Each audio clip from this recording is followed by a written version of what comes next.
Preventing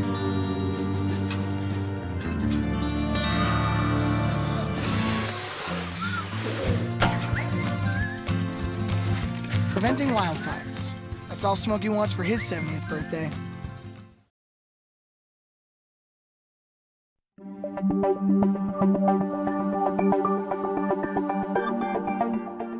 In Fairfield County, something new comes across my desk every day. Crimes are committed, cases are solved, and a community is made safe by the hardworking employees of the Fairfield County Sheriff's Office.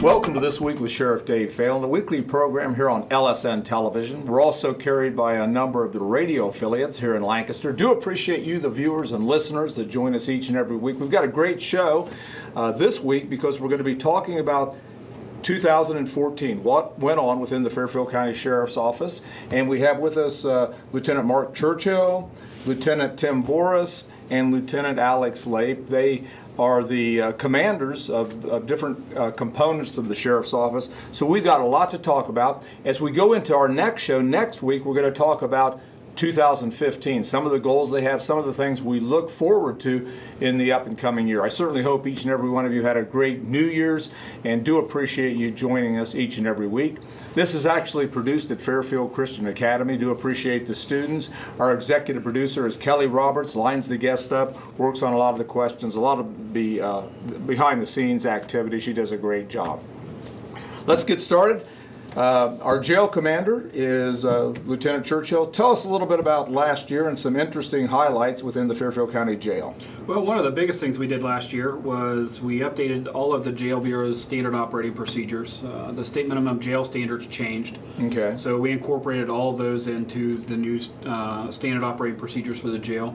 We did a lot of security upgrades also. We added some cameras. We replaced all the cameras at the Main Street Jail and all the cameras at the Wheeling Street Jail to IP cameras, which will give us better clarity, and we're able to see a lot more with them with fewer cameras. So that saved us some money there.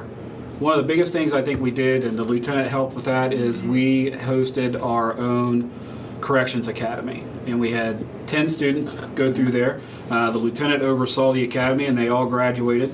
It's Fairfield High Score. And what was the average high score again? About 90.65, I think, is what we did with that. I think that says a lot about the people we've been hiring. So. Now, what's the reason for a Corrections Academy? We are mandated by the state that we have to train anybody that works in the jail. They have to be corrections officer certified. Okay. So we have to send them through. It's how many hours is about it? 148 hours. 148-hour course. So, and it worked out well. So hopefully we're going to do that again. Some other things we had working in the jail were some grants. We had a Harold V. Rogers grant, which is through the Adam Board and Recovery.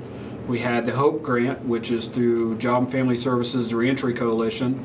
And one of the things we started off last year is we wanted to streamline our ministry services and social services within the facility, and Pastor Tom has done an outstanding job with that. Tom Underwood. It's running so smooth. Yeah. So now these grants you mentioned, what are they? The Harold V. Rogers grant is a data-driven grant. Basically what we do is we gather information at booking from new arrests about their drug usage or prescription drug usage or their alcohol usage, and we give them a score. Based on that score, if it's 14 or higher, right, we have them do a secondary test or a secondary evaluation. And what we're able to do from that is track where did their drug use start, at what age. And then we can take that information and turn it to where can we focus our efforts in the community for educating. So right now we're looking at the junior high level. So we're going to start going back into the junior high schools and educating them about drug and alcohol abuse. So it's been a great program. They actually flew me out to Washington, D.C. To speak on behalf of it, and it was just a wonderful experience. And also I think one of the big stories in the jail, for the first time probably in the history of the jail, we saw not an increase in the jail population, but actually a decrease, and significant. We did. We had a high last year of 320 in one day, and the average for December, towards the end of December, worked out to be around 165. So we're working on a study right now to see what all aspects have influenced our decrease in inmate population. And I think what we're going to hopefully see is that a lot of programs within our community, the courts, the Recovery Center, Reentry Coalition, the ministry programs, our GED programs, hopefully all that is playing a role in helping keep the population down. A lot of good things going on in the jail. Let's move now to Lieutenant Tim Forrest, who is our Detective Bureau Commander. Yeah, you had a busy year in the Detective Bureau. Busy year in the Bureau, and just to follow up with the Corrections Academy, it's a great opportunity through the Ohio Peace Officers Training Council to provide the training for the jail staff. And Anna Horsky did a great job, had a highest score through that group. One of our deputies. And she's now on patrol doing a great job. So right. It really helped work in the jail to educate our deputies to do a good job in the jail. Busy year in the Detective Bureau, yes sir. We're nearly up to 700 cases assigned to detectives. Those are serious felonies. Those are homicides. Those are residential burglaries. Those are serious thefts, elder abuse type crimes, sexual assault type crimes, all the serious crimes that are assigned to the Detective Bureau to follow up on. And we finished up a homicide from last year on the Scott Fahringer trial at the beginning of the year, and Andy Roberts did a great job on that, testifying about 8 hours in court, and we got a conviction of that case where very tragic domestic violence was a strangulation type case, and it turned out good. It's never a good ending on either side of the family, but he was prosecuted and sent to prison for that incident. Yeah, and I think a lot of people really don't understand some of the countless hours it takes to prepare a case. And I was surprised. I was looking at one of the case files on a recent homicide we had, and it looked like a phone book. I mean, yeah. It was just amazingly detailed, and a lot goes into this. Yeah, and we've got a great relationship with Fairfield County prosecutors. Mr. Marks does a great job helping us prepare our cases, getting them through the process, getting them into trial, and getting a conviction on that. Another tragic domestic violence situation was the John Gates investigation, where Mrs. Gates was shot twice in an attempted murder case. He ended up getting 44 years and a recent conviction on that case. So right. Another good, successful prosecution in that situation, and I think most of the residents of the county know the most recent homicide we had, which was the Kenneth Miller case that's pending right now. Happened out in Richland Township, and body in the trunk of a car set on fire. Yeah, lady was found in her car late evening and investigated, and we've made an arrest on that, and still working on that, getting that ready to go to trial. Now, what is probably the most common type of case that your detectives investigate, or is there any? There's just across the board. Is there one particular crime that you guys kind of spend a lot of time on? Well, we get a lot of thefts and we get a lot of burglaries, and many of those could be prevented if our residents just pay attention, make sure that they secure their valuables in their cars. We have a lot of thefts out of cars where they leave their valuables. They leave their credit cards, they leave their laptops, they leave personal information, and get stolen out of those, and then they're taken to another location and used by the suspect to gain access or money from their account. So, we see a lot of those, and the residential burglaries, they're common. We are not unusual to any other county. We have the same reasonable number of burglaries that happen, and we try to track those. Most recently, as most residents know, I think we had some residential garage break-ins where we had some individuals that were going around to garages, detached sheds, and stealing lawn equipment in items that you purchase each year seasonally, but we try to educate the people on making sure they document those, put their serial numbers, and keep track of them. Lots of good things in the Detective Bureau. Lieutenant Lape, in charge of our patrol division. Lots of stuff. Probably one of the busier areas of the Sheriff's Office. Yeah, we stay pretty busy in the patrol division. Some of the things that we've responded to, the telephone scams, people reporting that they're from the IRS, contacting residents, instructing them to acquire forms of payment and send it to them. That scam has been going on and continues to go on, so we respond to complaints on that pretty regularly. Hopefully we can get the message out to everybody that don't respond to that, and contact the IRS if you think you have a case. Typically they will not call you on the phone. The only time that they may do that or would do that is if they've already sent you something in the mail. So that's that's a common scam that's been going on. And like Lieutenant Boris mentioned, we have been experiencing a lot of property thefts from vehicles. It seems that when we do get these, they kind of go in a string in a particular area. So we would caution all residents that if the question that they could ask is, am I willing to leave this in my vehicle and have it stolen? You know, if you're going to leave it parked outside. Sure. So you should secure it in the trunk if you can, or bring it into the house.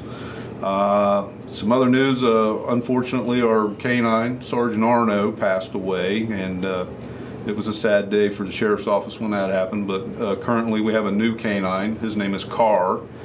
His new handler is Deputy Malloy, and they're out now actively patrolling Fairfield County. And they're doing a really good job, so they're kind of getting their feet wet into the K-9 patrol requirements and responsibilities.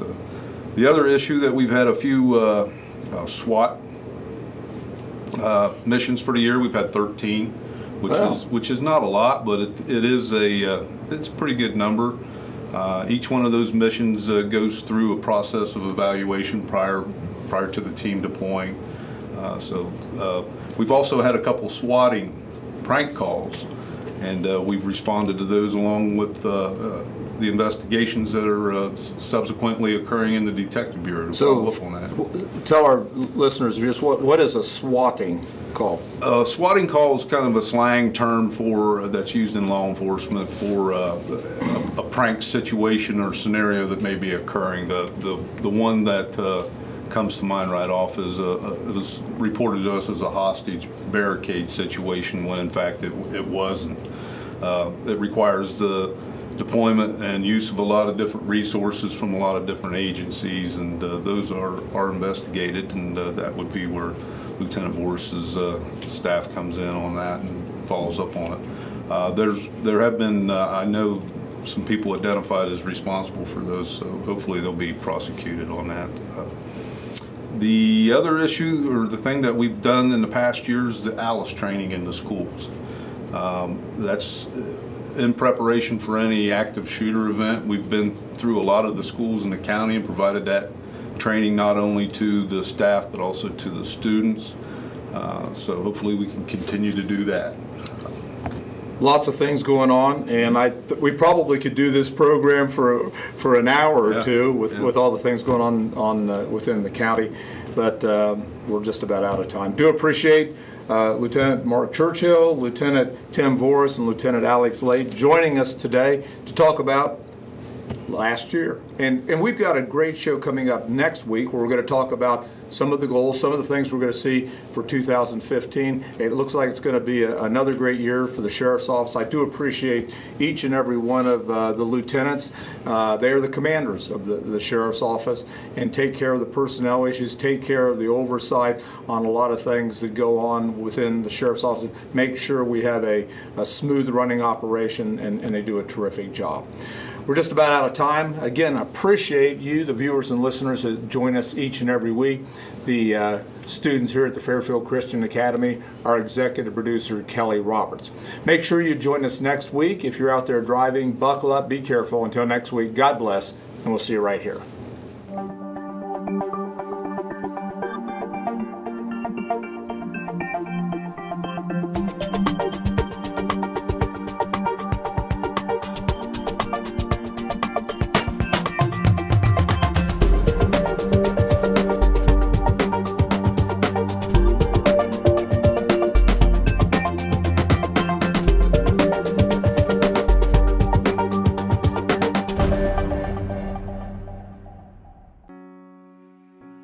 These waters were woven into the culture of Native American tribes. The descendants of the early Europeans built a business here based on agriculture. And today, this unique destination in the central Ohio countryside comes to life with stories and memories centuries old. The Fairfield County Historical Parks invites you to amazing Rock Mill. Above the falls of the Hocking River Gorge, here together, nature and man have created some truly American stories that you'll want to experience with the entire family. Visit us or learn more about Rock Mill and the largest wooden water wheel in the nation at historicalparks.org.